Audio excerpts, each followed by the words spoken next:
Welcome back to Building Character, where we figure out how to play as your favorite fictional characters in Dungeons & Dragons. Join the Patreon to vote for Bruno or Giorno from JoJo's Bizarre Adventure, and like and subscribe for the sword you want next time you play. Maybe.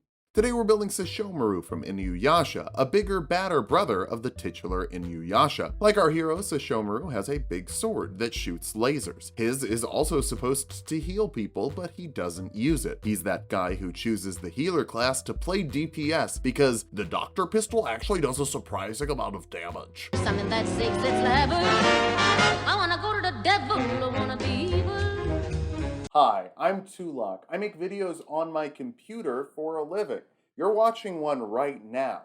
But when it comes to upgrading my PC, I was a little nervous. That's why I'm thankful to today's sponsor, Crucial. Crucial specializes in storage and memory upgrades for your computer. They have a free-to-use system scanner that will scan your PC for compatible upgrades. It took 2 clicks and less than a minute for me.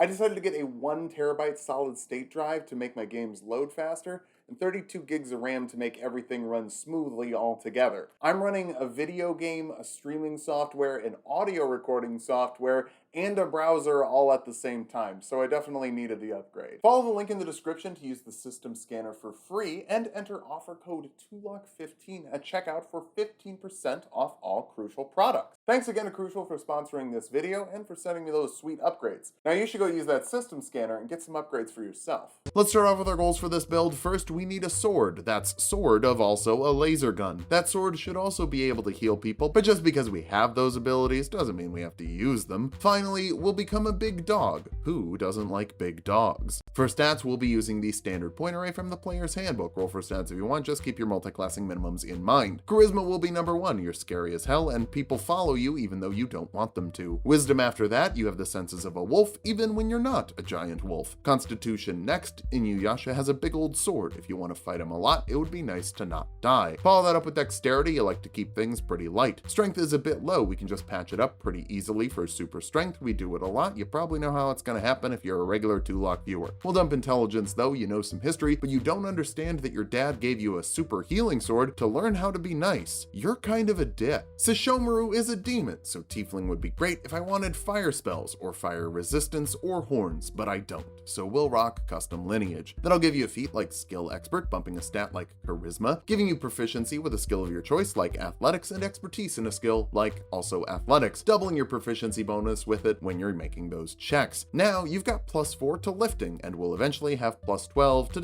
it's super strength with 1 feat. Bump your charisma with your 2 free points, take dark vision for your skill of choice, and make sure your DM knows you have dark vision whenever you go into a cave. Build your own background for acrobatics and perception. We need them and can't grab them from our starting class. That class being Warlock, which will give us some other skills we need, like intimidation and history. Sesshomaru is scary as hell, probably because he has a magic sword from his dad. His dad is a demon, but the power comes mostly from the sword, so we're gonna go Hexblade. That'll make you a Hex Warrior to use a weapon using your charisma modifier rather than strength or dexterity. Now your longsword will be as good as it would be if you were a fighter. You can even be better than a fighter with a Hexblade's Curse, letting you pick a creature to critically hit on a 19 or a 20. You get to add your proficiency bonus to damage rolls against them and heal an amount equal to your Warlock level and charisma modifier when you beat them. It only makes you better than one fighter since you can only use it once per short rest, but maybe we could beat a few more with cantrips like Booming Blade, which lets you make a melee weapon attack, and if the creature you hit moves on their turn, they take a d8 of thunder damage. Later, that damage is going to scale up, and you'll get some raw damage on the first hit as well. It's a really good cantrip for a magical swordsman. But shooting beams from your sword is also really strong, so grab Eldritch Blast, which is a ranged spell attack that deals 1d10 force damage. For first level spells that'll make you better at fighting, Hex lets you pick a creature to deal an extra d6 of necrotic damage to with your attacks, and you can give them disadvantage on ability checks of a certain type. Definitely what your dad had in mind for you, lots of violence, just like him. Cause Fear forces a wisdom saving throw on a creature. Failing that, they're frightened of you, so you'll be better at beating them. Second level warlocks get Invocation special abilities to make you cooler than your brother. Agonizing Blast lets you add your charisma modifier to the damage of your sword beams, but mechanically they're called Eldritch Blasts. Armor of Shadows lets you cast mage armor on yourself at will for AC equal to 13 plus your dexterity modifier when you're not wearing armor, making you a little more defensive without having to put on dorky plate mail. Shield is also great for that. It adds 5 to your AC as a reaction. It's a more consistent version of the defensive duelist feat, and I'm fine fine with it being a spell, since the sword you're blocking with is also magical. For even more of a magical sword, hit the 3rd level of Warlock for a packed boon like Pact of the Blade, giving you a magical weapon you can conjure to yourself with an action. Just enjoy the ability to cut ghosts in half. I hate ghosts. You can also learn 2nd level spells like Blur, giving creatures disadvantage on attacks against you because you're just so dang fast. You're like a streak. 4th level Warlocks get an ability score improvement, cap off your charisma modifier for maximum spells and weapons at total level 4. Custom lineage is great, Hexblade is great, and it all works together so great. To be even harder to hit, Mirror Image creates 3 after images of yourself that creatures might hit instead of you. Roll a d20 when someone attacks you. On a 6 or higher, they hit one of 3 duplicates, 8 or higher if you only have 2 left, or 11 or higher if you only have 1. It's not even concentration, so you can have this and Blur up at the same time. It will just use both of the spell slots you have right now. 5th level Warlocks get another invocation. Thirsting Blade lets you make 2 attacks with your packed weapon instead of 1, so now if you've dumped both of your spell slots on Blur and Mirror Image, you can still get stuff done. You could still get stuff done with Eldritch Blast too. It's really, really good. So is the 3rd level spell Counterspell, which shuts down spells of 3rd level or lower automatically, and higher level spells with a charisma check equal to 10 plus the spell's level. Just cut magic in half with a magic sword. But for better magic, jump over to Sorcerer, specifically a Holy Soli or Divine Soul if that's what you want to call it. With that, you're favored by the gods, letting you add 2d4 to a failed attack roll or saving throw once per short rest, so even if you miss, no you didn't. The main draw of this class is getting to use the Cleric spell list, meaning not only do you have the melee skills of a fighter, you can also build your spell list from 3 different classes. Wild. Sacred Flame is a more lasery laser than Eldritch Blast, forcing a dexterity saving throw on a creature and dealing 2d8 radiant damage if they fail. If you want your lasers to surround you instead, Word of Radiance forces a constitution saving throw on creatures within 5 feet of you, dealing 2d6 radiant damage to those that fail. Sword Burst sort of does the same thing, forcing a dexterity save instead of a constitution save and dealing force damage instead of radiant. True Strike is pretty useless, now that I haven't seen any bad nicks in the comments lately. I've also stopped reading the comments though, so if you're a bigot, just bail, I don't like you. It also gives you advantage on a weapon attack next round, but that's really bad, so clearing out the annoying people is really its only use. For your 1st level spells, Cure Wounds heals a creature 1d8 plus your charisma modifier that you touch. Healing Word heals a creature 1d4 plus your charisma modifier as a bonus action with a 30-foot range. Just because you can use these spells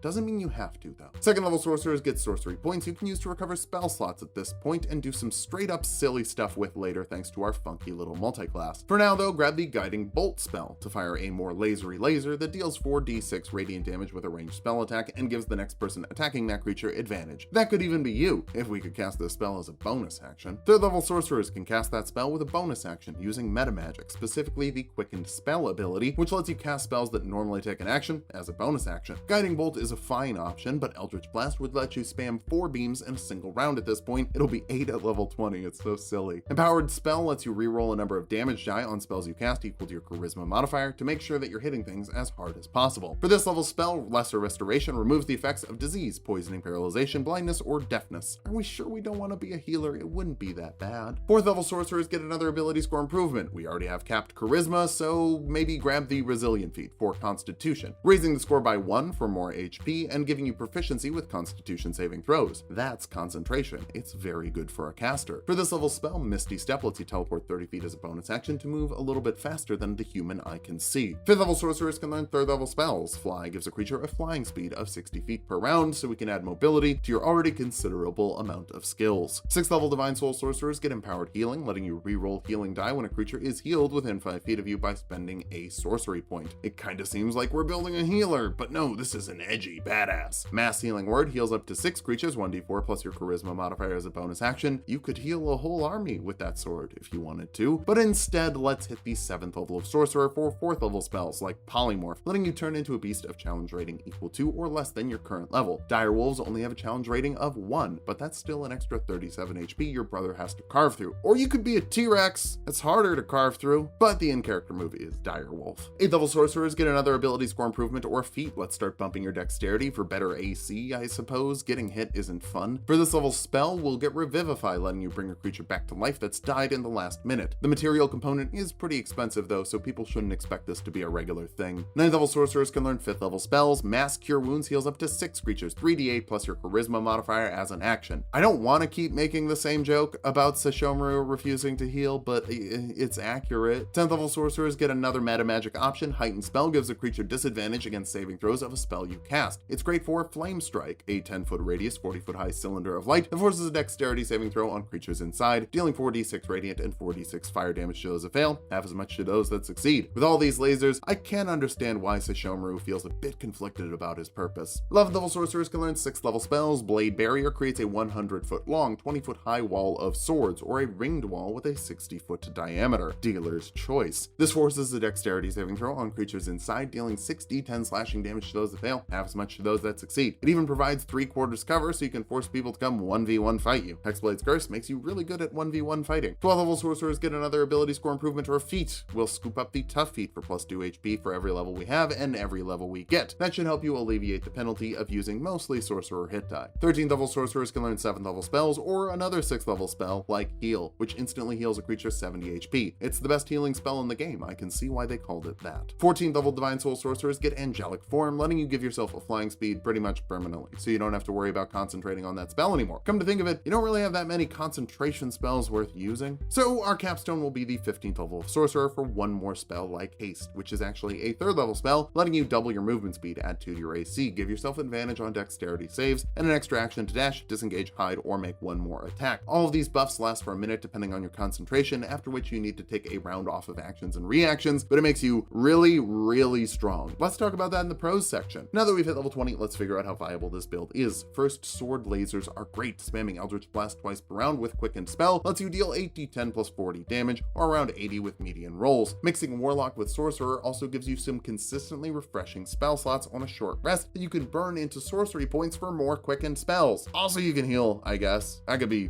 pretty good. For weaknesses, your AC isn't great, around 15 with Mage Armor and only 17 with Haste, so high level foes could hit you pretty hard. Low intelligence makes Feeble Mind a big threat, as that would shut down all of your spells. Finally, you have so many healing spells, just use them. So going over it, your weaknesses are mediocre AC, 1 8th level spell, and a roleplay choice. Sesshomaru is pretty busted in the show, and I'm glad it translated to D&D. Just use the healing spells, please. I never get to build healers, and they're so important. You can even still be a giant badass. Just pop a mass healing word every now and then. Thanks for watching. If you liked the video, subscribe for more. We make 2 videos every week. Join the Patreon to vote for Giorno or Bruno from JoJo's Bizarre Adventure, and sub to Tulok and Mango for more Tulok fun.